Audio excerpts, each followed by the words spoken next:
Εγώ φοράω ένα basic μαύρο μπικίνι. Γεια σας, είναι το The Reflex, το vidcast του Marie Claire για τη μόδα και την pop κουλτούρα και είμαι ενθουσιασμένη που έχω για το δεύτερο επεισόδιο εδώ τη Σόφη Δελούδη, δημιουργό του Σόφη Δελούδη Swimwear. Καλημέρα Σόφη μου. Καλημέρα Γαλάτη, είναι χαρά μου που σε γνωρίζω και που κάνουμε αυτή την κουβέντα μαζί. Είναι μια κουβέντα που την ξέρουν όλοι επάνω. Θέλω να την κάνω από πέρυσι. Θέλω να γράψω άρθρο, γι' αυτό δεν το έχω κάνει. Οπότε θεωρώ ότι το vidcast ήταν η ιδανική ευκαιρία, γιατί μπορούμε να συζητήσουμε και άλλα πράγματα για τα μαγιό. Ωραία. Είσαι σχεδιάστρια μαγιό ή τέλος πάντων δημιουργός ενός πάρα πολύ πετυχημένου μπραντ ελληνικού για τα μαγιό, από τις πρώτες που το ξεκίνησαν στην Ελλάδα. Και θέλω να εκφράσω το εξής μου παράπονο. Μάλιστα. Είμαι εδώ για να τα ακούσω όλα. Λοιπόν, είναι unpopular opinion. Δεν αγαπώ το γεγονός ότι τα μαγιό γίνονται όλο και πιο βραζιλιάνικα, έτσι όπως το λέμε, και να θέλεις, δεν βρίσκεις να αγοράσεις ένα πιο κανονικό σλιπάκι μαγιό, Ναι. το κάτω μέρος του μαγιό. Γιατί πιστεύεις ότι έχει επικρατήσει, έχει γίνει τόσο mainstream και έχει επικρατήσει μαζικά στην αγορά, στην μαζική παραγωγή αυτό το κόψιμο? Γιατί θεωρώ ότι αυτό είναι η τάση αυτή τη στιγμή, αυτό προβάλλουν αρκετά μέσα. Όλα τα social media δείχνουν κορμιά που φοράνε αυτά τα μαγιό, ή μπας τα περισσότερα. Και είναι και πολύ ωραία κορμιά. Και είναι και πολύ ωραία κορμιά. Οπότε υπάρχει, φαντάζομαι, και μια πίεση από το marketing των εκάστοτε εταιριών ότι αυτό είναι της μόδας, αυτό πουλάει, άρα αυτό φτιάξτε. Δεν σου κρύβουμε ότι και εμένα πολλές φορές μου το έχουν προτείνει ή εμέσως επιβάλλει ότι αυτή είναι η τάση και γιατί δεν το κάνεις. Αντιστέκομαι με πάρα πολύ μεγάλο πείσμα. Έτυχε πέρυσι σε ένα θερινό σινεμά να ξαναδώ μια κλασική ταινία του Ζακ Ντερέ, μια γαλλική ταινία, το La Piscine, έτσι, τη πισίνα με την Ρόμι Σνάιντερ και τον Αλέν Ντελόν και την Τζέιν Μπίρκιν. Ναι. Έφυγα μονολογώντας για το πόσο ωραία ήταν τα μαγιό και όλα τα ρούχα, βέβαια, και το design αυτής της ταινίας. Μια που ασχολείσαι και με έπιπλα και είσαι από μια οικογένεια iconic, εμβληματική στον χώρο του επίπλου. Πόσο ωραία ήταν τα μαγιό σε αυτή την ταινία. Δηλαδή, η Ρόμι Σνάιντερ φοράει μια καλονή Ρόμι Σνάιντερ. Εντάξει, μια καλονή όπως και να έχει και με φοβερό στυλ. Ναι, ακριβώς. Εντός και εκτός των ταινιών. Ναι. Αλλά στη συγκεκριμένη ταινία, επειδή διαδραματίζεται στο Σεντροπέ, σε μια βίλα του Σεντροπέ, γύρω από μια πισίνα, ένα εξοχικό σπίτι, παρατηρούσα λοιπόν το κόψιμο των μαγιό και των ολόσωμων και των μπικίνι που φοράει. Ναι. Και θα τα δείχνουμε και σε φωτογραφίες όσο μιλάμε, τόσο όμορφα και τόσο κολακευτικά. Ένα πράγμα που παρατηρώ είναι ότι είναι μονόχρωμα, καφέ, μαύρο, λευκό, και έχουν συνήθως τριγωνικό το επάνω μέρος και το κάτω είναι το σλιπάκι το οποίο καλύπτει όλο το πίσω μέρος, όμως είναι χαμηλό 60s κόψιμο, το οποίο κατά τη γνώμη μου είναι ό,τι πιο σεξι, γιατί τι αφήνει ένα από τα πιο αισθησιακά νομίζω σημεία του γυναικείου σώματος ακάλυπτο, που είναι οι κλείδες χαμηλά στην κοιλιά ή τέλος πάντων το κάτω μέρος της κοιλιάς. Έτσι. Συμφωνώ απόλυτα σε όλα αυτά που είπες. Είμαι πολύ φαν των χαμηλόμεσων μπικίνι. Εντάξει, αυτή η ταινία ήταν και γυρισμένη όμως και σε μια άλλη εποχή. Έχεις βγάλει συλλογή εμπνευσμένη από τα 60's. Ναι. Αν με ρωτούσες, ιδανικά θα ήθελα να είναι όλα χαμηλόμεσα. Τα αγαπάω πάρα πολύ και ακριβώς τα βρίσκω αυτό που λες πολύ αισθησιακό, πολύ θηλυκό, πολύ σεξι. Αυτό το κόψιμο.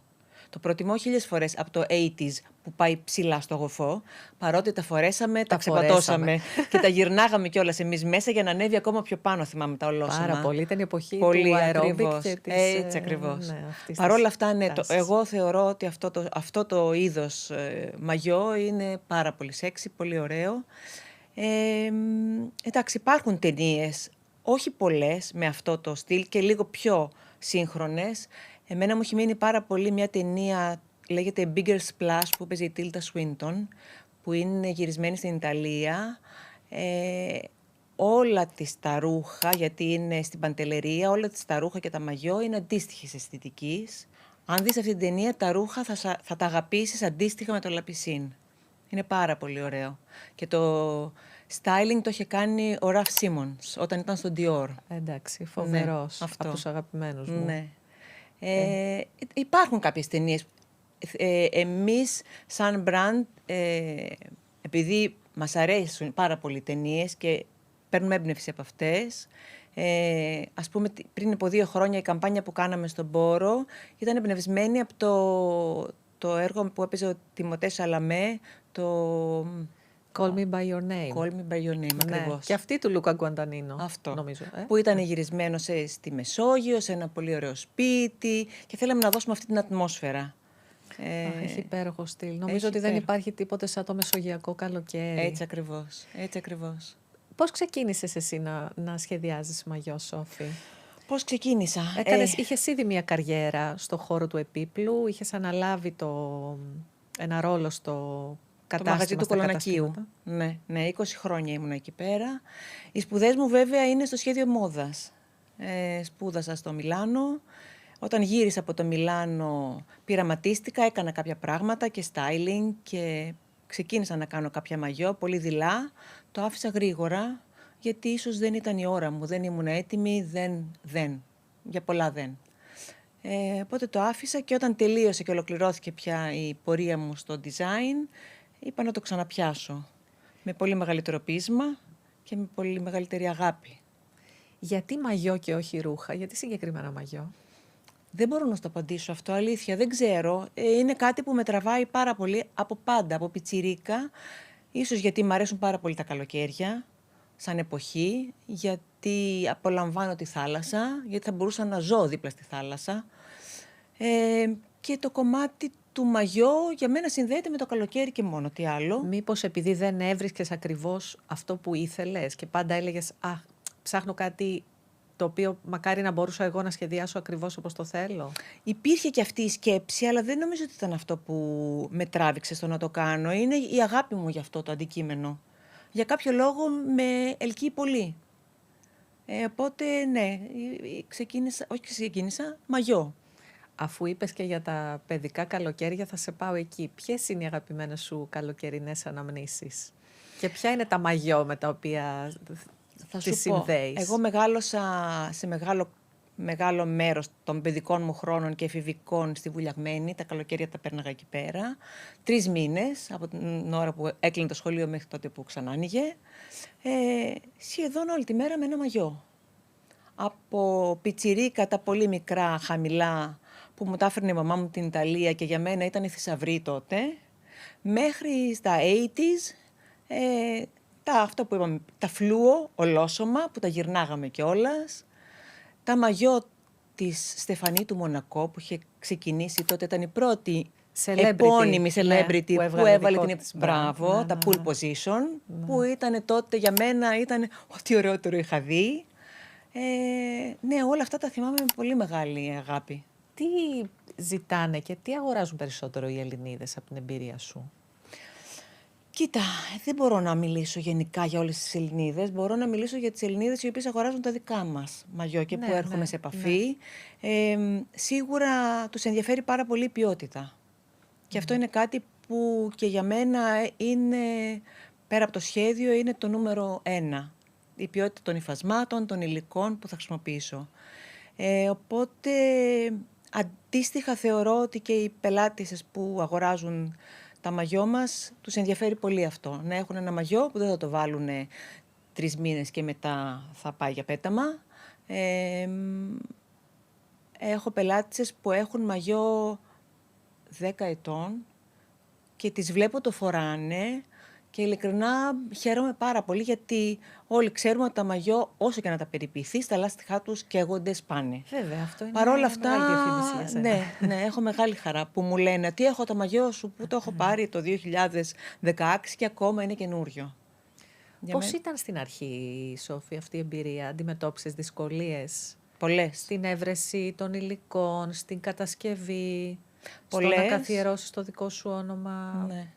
Πολλές και σε όλα τα επίπεδα. Πρώτα απ' όλα, εντάξει, σε αυτό το χώρο κανείς δεν σου λέει τίποτα. Δηλαδή, ό,τι και να ρωτήσεις, πού μπορώ να βρω κάτι ή ποιος μπορεί να μου τα ράψει ή πού θα βρω υφάσματα, κανείς από το χώρο δεν σε διευκολύνει. είχα φτάσει σχεδόν να ρωτάω περαστικού στο δρόμο αν ξέρετε κάποιον που να ράβει μαγιό. Είχα όμως τέτοιο πείσμα και τέτοια επιμονή που σιγά τα βρήκα όλα, ξεκινώντας από τα υφάσματα, τις πρώτες ύλες, το ποιος θα μου τα ράψει, τα πατρόν που θα φτιάξουμε. Ναι, μάλιστα όταν ξεκίνησα το 2013, έβγαλα κάποια δείγματα. Είχα βρει μια κυρία που μου είπε ότι κάνει μαγιό και μετά πήγα να ράψω λίγα κομμάτια παραγωγής που είχα πάρει παραγγελίες και δεν τη βρήκα ποτέ, την κυρία είχε κλείσει. Και μετά έμεινα εγώ με τα δείγματα, ψάχνοντας να δω τι θα κάνω. Οπότε ακυρώθηκε η πρώτη χρονιά και ξεκινήσαμε επισήμως το 2014. Με κάποιους καινούριους συνεργάτες που βρήκα εντωμεταξύ. Δεν ήταν και η πιο εύκολη εποχή, Δεν για ήταν, την Ελλάδα. όχι. Απλά θα σου πω κάτι. Σε όποια κρίση, όταν ξεκινάς από το 0, ακόμα και συνένα να έχεις, για σένα είναι κέρδος. Οπότε, ξέρεις, τα βήματα είναι πολύ σταθερά, πολύ μικρά και σιγά το χτίζεις. Έχουμε παρατηρήσει ότι ακριβώς μέσα σε αυτή την χρονική περίοδο, μέσα στην οικονομική κρίση στην Ελλάδα, γεννήθηκαν και εδραιώθηκαν και πηγαίνουν εξαιρετικά καλά πάρα πολλά ελληνικά brand, τα οποία έχουν να κάνουν με το καλοκαίρι, με το resort wear, με τα μαγιό, με πετσέτες, με ρούχα, ακριβώς αυτό, resort wear που φοράμε δηλαδή τους καλοκαιρινούς μήνες. Πιστεύεις ότι αυτός είναι ένας κλάδος στον οποίο η Ελλάδα μπορεί να διαπρέψει και να εξάγει μόδα? Ήδη το κάνει. Ήδη το κάνει και το κάνει και με πολύ μεγάλη επιτυχία. Και εντάξει, θεωρώ ότι αν θέλεις τη συνείδηση του κόσμου, η Ελλάδα είναι ένας καλοκαιρινός τόπος προορισμού, τουλάχιστον μέχρι πρότινος. Τώρα η σεζόν μεγαλώνει, γίνεται και χειμερινή. Οπότε ένα προϊόν το οποίο είναι συνυφασμένο με το καλοκαίρι είναι ότι πιο εύκολο, να το πω έτσι, να το δείξεις στο ευρύτερο κοινό. Και όχι μόνο, δηλαδή υπάρχουν και υφάσματα από Έλληνες που εξάγουμε, υπάρχουν και προϊόντα, όπως είπες, μαγιό, πετσέτες, τσάντες, σανδάλια, που είναι και πάρα πολύ πετυχημένα.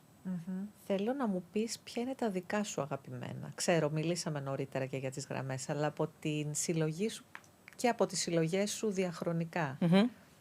Ποια είναι εσύ τι φοράς από αυτά? Εγώ τι φοράω? Εγώ φοράω ένα basic μαύρο μπικίνι, το οποίο το αλλάζω μετά με κάποιο λόσωμο. Όταν δουλεύεις... Είσαι σαν τους σχεδιαστές μόδας που φοράνε μαύρα συνεχώς. Φοράνε μαύρα. Ακριβώς.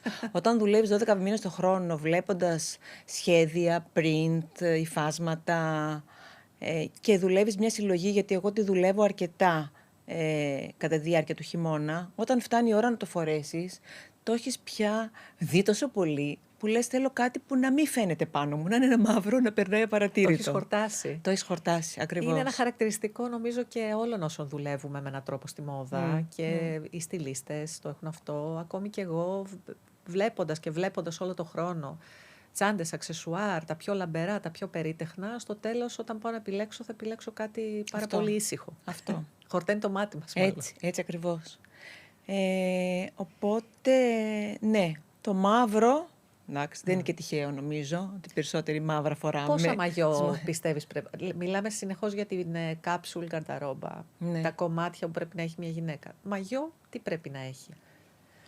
Πόσα και τι μαγιό πρέπει να έχει? Το πόσα δεν θέλω να το πω. Νομίζω ότι είναι λάθος να το πω. Σίγουρα θεωρώ ότι θα πρέπει να έχει 2 μπικίνι και ένα ολόσωμο. Νομίζω ότι αυτό, ναι. Γιατί θεωρώ ότι πρέπει να αλλάζεις μαγιό ούτως ή άλλως. Δεν μπορείς να μένεις με ένα βρεμένο μαγιό ώρες. Άρα ένα μαύρο ή ένα καφέ, ας πούμε, να είναι το ένα μπικίνι. Κοίτα, και το τα άλλο... χρώματα δεν ξέρω. Νομίζω ότι εντάξει, στην κάθε μια μας είναι το τι της αρέσει. Δηλαδή υπάρχουν γυναίκες που το χρώμα τους αναδεικνύει, τους αρέσει και το θέλουν. Εγώ προσωπικά είμαι σε πιο basic. Όπως είπες εσύ, περιέγραψες τα χρώματα από το έργο Λαπισίν, τα μαγιό που φοράγανε, αυτή είναι η δική μου χρωματική γκάμα. Το μαύρο, το άσπρο, το καφέ, το λαδί, πιο γήινα. Όταν ψωνίζουμε μαγιό, τι πρέπει να προσέξουμε? Πρώτα απ' όλα το ύφασμα. για μένα είναι το πιο βασικό. Εγώ δεν χρησιμοποιώ ποτέ πολυεστερικά υφάσματα. Χρησιμοποιώ μόνο πολυαμιδικά και θεωρώ ότι αυτό και στη χρήση φαίνεται. Οπότε θεωρώ ότι το ύφασμα πάνω απ' όλα και από εκεί και πέρα να υπάρχει ένα καλό πατρόν, μια καλή εφαρμογή. Ναι, αυτό. Τι θα βρούμε στη φετινή συλλογή Σόφη Δελούδη? Θα βρούμε εκτός από τα μαγιό και κάποια resort wear, που σημαίνει ότι έχουμε αναπτύξει λίγο το κομμάτι των ρούχων και δεν το βάζουμε μόνο στην κατηγορία ρούχο για τη θάλασσα, αλλά ρούχο για το καλοκαίρι γενικότερα, που μπορεί να είναι στο νησί, στις διακοπές ή στην πόλη. Οπότε έχουμε λίγο αναπτύξει το κομμάτι του ρούχου περισσότερο. Πολύ ωραία. Ναι. Και σε μαγιό ποιες τάσεις σε μαγιό, θα φορέσουμε? Τα αγαπημένα μαύρα, με cut-out ή όχι. Έχουμε print σε γήινα χρώματα, σε ένα ωραίο μουσταρδί και ένα ωραίο μπορντό. Μονόχρωμα που είναι λαδί, άσπρο, καφέ. Λαδί είναι το αγαπημένο μου χρώμα σε μαγιό. Ναι. Έχω ένα λαδί μαγιό και εγώ πάρα πολύ. Ναι, είναι πολύ ωραίο χρώμα. Είναι αλήθεια. Όταν πηγαίναμε με τις φίλες μας στο γυμνάσιο και στο Λύκειο να επιλέξουμε το ένα μαγιό που θα αγοράζαμε για το καλοκαίρι. Σωστά. Το θυμάσαι αυτό? Πρώτα απ' όλα θυμάμαι, επειδή η μητέρα μου τότε ασχολιόταν με ρούχα και ταξίδευε στην Ιταλία σχεδόν κάθε 6 μήνες. Οπότε έφερνε στη μικρή Σόφη δωράκια. Και τα δωράκια αυτά ήταν μαγιό το καλοκαίρι πάντα. Εντάξει, και η μαμά σου υπέρκομψη και τόσο κούκλα. Ναι. Οπότε φαντάζομαι με το γούστο της τι ωραία Οπότε, δωράκια έφερνε στη μικρή αυτό, Σόφη. έφερα δωράκια τέτοια, οπότε δεν περίμενα να ψωνίσω στα μαγαζιά μου. Τα έφερνε η μητέρα μου μέχρι κάποια ηλικία και έφερνε θησαυρούς στα μάτια μου τότε. Δηλαδή θυμάμαι κάτι μικρά μπικινάκια, τα οποία είχαν από πίσω κάποια κεντήματα και κάποια χεράκια και κάποια κορδονάκια, πολύ παιχνιδιάρικα, σε ηλικία 5, 6, 7, 8. Μετά θυμάμαι, ναι, ψώνιζα μόνη μου βεβαίως. Από πού? Γιατί τότε δεν υπήρχε και fast fashion στην Ελλάδα, δεν υπήρχαν τόσες επιλογές. Ψώνιζα, νομίζω ότι είχε και μαγιό και έπαιρνα από εκεί πέρα. Υπήρχε ένα μαγαζί, το Area. Το θυμάμαι από θυμάσαι. τα περιοδικά όταν ήμουν και εγώ μικρή και φοιτήτρια. Ναι, φέρνανε μαγιό. Και νομίζω ότι είχα ψωνίσει από εκεί πέρα και κάποια μαγιό. Και κάποιοι άλλοι θυμούνται την πετίνα ως προορισμό. Βέβαια, ναι. Τι είναι πιο κομψό να φοράμε? Εσύ έχεις και κάποια κομμάτια resort wear, ρούχα για τις διακοπές. Σωστά. Τι θα πρότεινες στις αναγνώστριες μας να φορέσουν φέτος Κοίτα, πάνω? αναλόγως στο στυλ. Δηλαδή υπάρχει από το απλό παρεό που το βάζεις με όποιο τρόπο θέλεις και το δένεις και βολεύει. Εξαρτάται και πού είσαι, πού κάνεις διακοπές, πού φοράς αυτό που φοράς από πάνω, τι θα κάνεις μετά τη θάλασσα. Δεν νομίζω ότι υπάρχει ένα πράγμα. Εγώ προτιμώ τα σορτσάκια, τις βερμούδες και τα πουκάμισα από τα καφτάνια και τα παρεό. Με βολεύουν και σε μένα νομίζω ότι είναι πιο ωραία. Αλλά νομίζω ότι δεν υπάρχει ένας κανόνας να πεις ότι αυτό πρέπει να βάλουμε. Λοιπόν, μπικίνι ή ολόσωμο? Μπικίνι γιατί μ' αρέσει το δέρμα να είναι μαυρισμένο. Ολόσωμο για την εντύπωση και για το styling. Πισίνα ή θάλασσα? Μόνο θάλασσα. Πισίνα ποτέ. Μαζί σου. Λοιπόν, ποιες είναι οι αγαπημένες σου παραλίες στην Ελλάδα, αφού μιλάμε για διακοπές? Αυτές που είναι ανοργάνωτες, που μπορεί να μην πηγαίνει αυτοκίνητο και να πηγαίνεις με ένα βαρκάκι. Μ' αρέσουν οι παραλίες της Αμοργού, μ' αρέσουν οι παραλίες της Κιμόλου, Λειψή, Αρκή, Τηγανάκια, Μαράθι. Αχ, τι ωραία. Λοιπόν, έκανες αυτό το Instagram challenge που στα story που έλεγε ότι πρέπει να κυκλώσεις μόνο 5 νησιά. Όχι, δεν το 40 είδα. νησιά, ας πούμε, και έπρεπε να επιλέξεις. Είναι πάρα πολύ δύσκολο, δεν ξέρω. Δύσκολο. Και εγώ το έκανα αφήνοντας με λύπη πίσω κάποια άλλα αγαπημένα νησιά. αλλά κύκλωσα τα 5 αγαπημένα. Εσύ, αν Μα έπρεπε... υπάρχει νησί που δεν είναι ωραίο? Δεν υπάρχει νησί Δεν που δεν είναι ωραίο, υπάρχει. και εγώ το πιστεύω. Νομίζω ότι απλώς είναι το τι μας συνδέει με τον κάθε τόπο που πηγαίνουμε και τι ενέργεια μας δίνει. Ναι. Αλλά δεν υπάρχει άσχημο νησί. Αλλά εσύ αν έκανες το challenge τώρα, τι θα έβαζες μέσα στην Θα έβαζα την Κίμολο, θα έβαζα την Αμοργό, ναι. θα έβαζα την Κύθνο. Είσαι Κυκλάδες τύπος μέχρι τώρα. Θα έβαζα και την Κρήτη. Και εγώ έβαλα την Κρήτη. Ναι, βέβαια. Ωραία, Αγαπημένο μέρος. Κρήτη, σου έχει μείνει άλλο ένα. Μου έχει μείνει άλλο ένα. Θα έβαζα την Πάτμο. Σε στεναχωρεί λίγο αυτή η εικόνα του υπερτουρισμού, της υπερανοικοδόμησης των νησιών? Ναι, με στεναχωρεί. Αλλά δεν ξέρω αν πρέπει να το λέω. Γιατί εντάξει, είμαστε μια τουριστική χώρα και αυτό πρέπει να γίνεται. Απλώς νομίζω ότι θα πρέπει να γίνεται με άλλο τρόπο ίσως ή λίγο πιο φιλικό στο περιβάλλον. Αυτό είναι που με στεναχωρεί. Ναι. Δηλαδή, η Μύκονος είναι ένα νησί. Δεν μπορώ να πηγαίνω εκεί πέρα και να νιώθω ότι είμαι σε μια πόλη. Θα ήθελα να έχω αυτή την αίσθηση του νησιού που είχα και ας γίνουν κάποια πράγματα. Δεν λέω όχι. Αλλά με μέτρο και με φροντίδα στο περιβάλλον. Λοιπόν, νομίζω τελευταία ερώτηση, Σόφη. Ποιο είναι για σένα το ιδανικό καλοκαίρι? Το ιδανικό καλοκαίρι είναι με φίλους, σε παραλίες ανοργάνωτες, βόλτες με φουσκωτά, χωρίς πρόγραμμα, χωρίς να κλείσω για να φάω, να κλείσω για να κάνω μπάνιο την ξαπλώστρα. Σε νησιά όχι τόσο τουριστικά. Αυτό ήταν τώρα που είπες μεγάλη συζήτηση για άλλο vidcast. Πόσο κρίμα που πρέπει να κλείνουμε ακόμη και τραπέζι σε το αγαπημένο μας ταβερνάκι. Αυτό. Για να βρούμε να φάμε το καλοκαίρι. Ναι. Αν θέλουμε να φάμε εκεί. Ναι. Εντάξει, είμαστε λίγο κακομαθημένοι, καλομαθημένοι. Δηλαδή θέλω να πω ότι εμείς μέχρι πρότινος δεν κλείναμε καν για να πάμε διακοπές. Δηλαδή αποφάσιζες μια εβδομάδα πριν και έλεγες θα πάω και θα βρω ένα δωμάτιο και θα μείνω. Τώρα με την αύξηση του τουρισμού αυτό είναι αδύνατο. Οπότε εμείς οι Έλληνες δυσκολευόμαστε. Εμείς προλάβαμε ως φοιτητές και το πηγαίνω στο νησί και δεν έχω βρει ξενοδοχείο. Βέβαια, δηλαδή, εννοείται. Και στρωματσάδα 10 άτομα στο δωμάτιο. Περιμένουν οι κύριοι και οι κυρίες εκεί, οι ντόπιοι με τις rooms to let. Σωστά. Λες, έτσι.